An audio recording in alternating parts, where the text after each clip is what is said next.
This is the Phoenix, Arizona weather discussion for Wednesday, the 4th of September. I'm Michael Groff. Another hot day ahead here in the valley. Temperatures up around 110 degrees. Widely scattered showers and thunderstorms will develop over parts of the state today. Will we see anything here in the valley?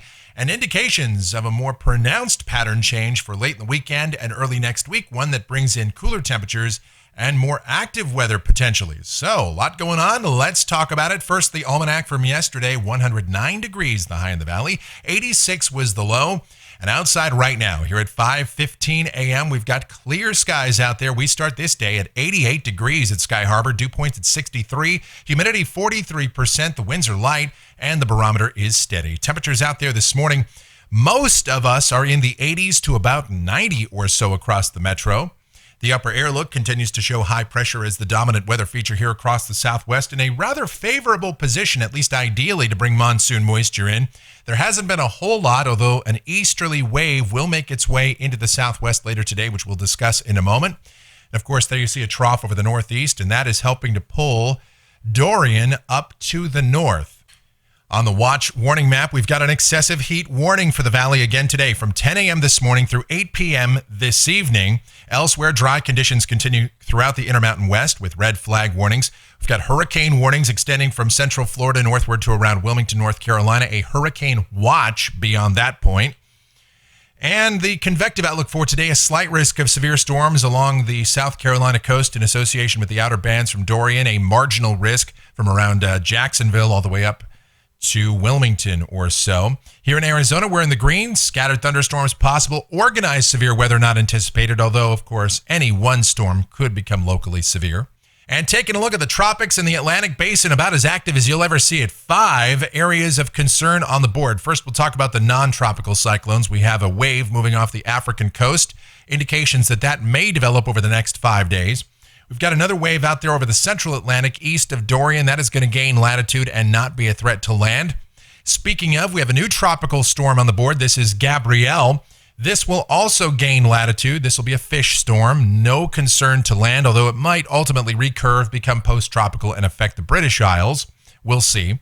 Over the western Gulf of Mexico, we've got Fernand. This is a tropical storm. Max sustained winds up around 50 miles per hour. This will bring some locally heavy rain to northeast Mexico, parts of South Texas, maybe some strong storms as well. And this could peripherally affect us here in the southwestern United States with increased moisture into our flow.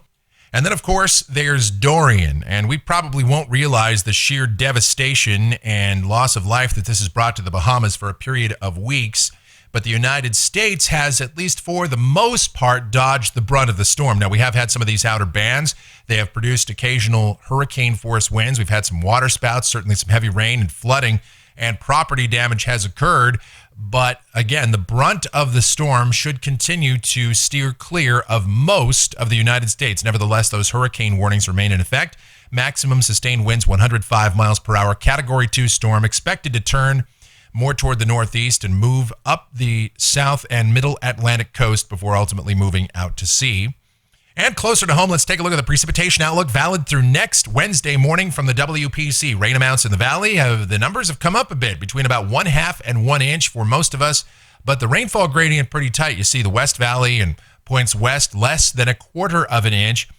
Obviously, this is a tricky forecast, but one that we'll get into the details of now as we take a look at the models. Here we go to the GFS. The 06Z run valid at 2 o'clock this afternoon.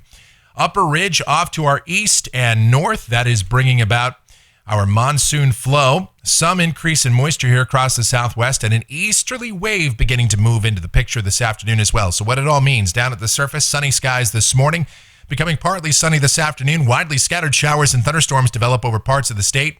Maybe a couple of those make their way into the valley, but before that, it will be just very hot today with highs 108 to 111 here in the valley. Now, the GFS really not picking up on this easterly wave, only showing a couple of pop-up showers and storms, but the high-resolution models are a little bit more bullish. This is the 3-kilometer NAM at 6 o'clock this afternoon, and it shows an area of showers and storms moving through south-central Arizona, including the Phoenix area.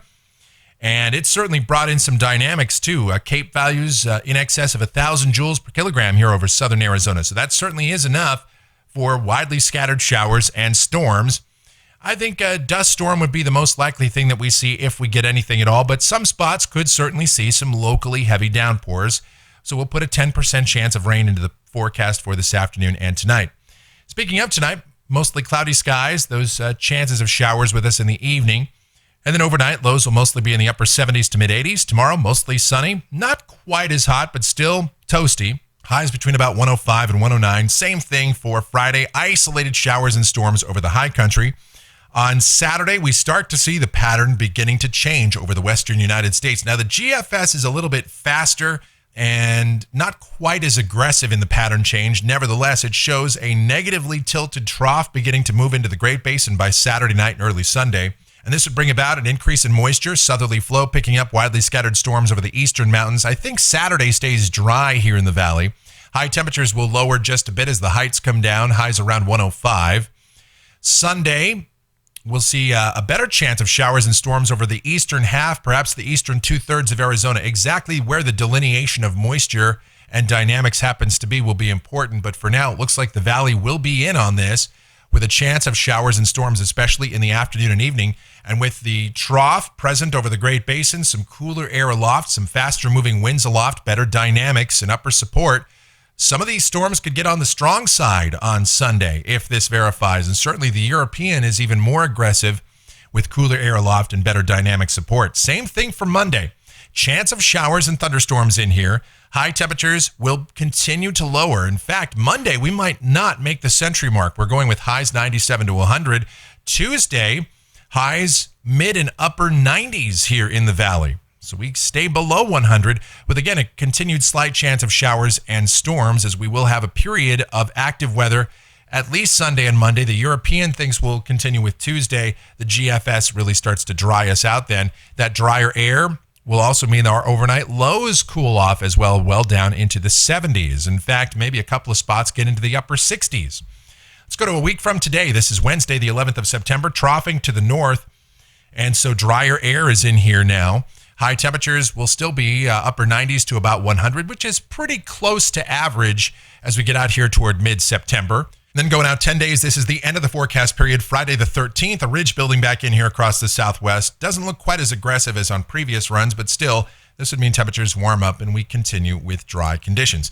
Let's check out the precipitation coming off the European ensemble through the period, and the ensemble mean over the next 2 weeks up around an inch. So these numbers have come up, and some of the members indicate even more rain than that. I'll believe it when I see it, of course, because this has been such a dry summer. It's hard to buy into any really aggressive models with regard to precipitation, but still, a more active weather period does appear to be likely late in the weekend and early next week. Temperatures off the Euro ensemble through the period. We will start to cool it down as we head into the latter part of the weekend, and certainly next week. Look at that. The Euro has us way down in the low 90s by middle next week. I don't think it gets quite that cool, but the idea of cooler temperatures still does look to be likely. All right, that's going to do it for the Phoenix, Arizona weather discussion for today. My next video back here tomorrow morning. If you like our videos, be sure to subscribe so that whenever we post a brand new one, you'll get the notifications. Your comments, questions, and suggestions always encouraged as well. Thank you so much for watching. Really do appreciate it. Be safe out there, and you guys have yourselves a fantastic Wednesday.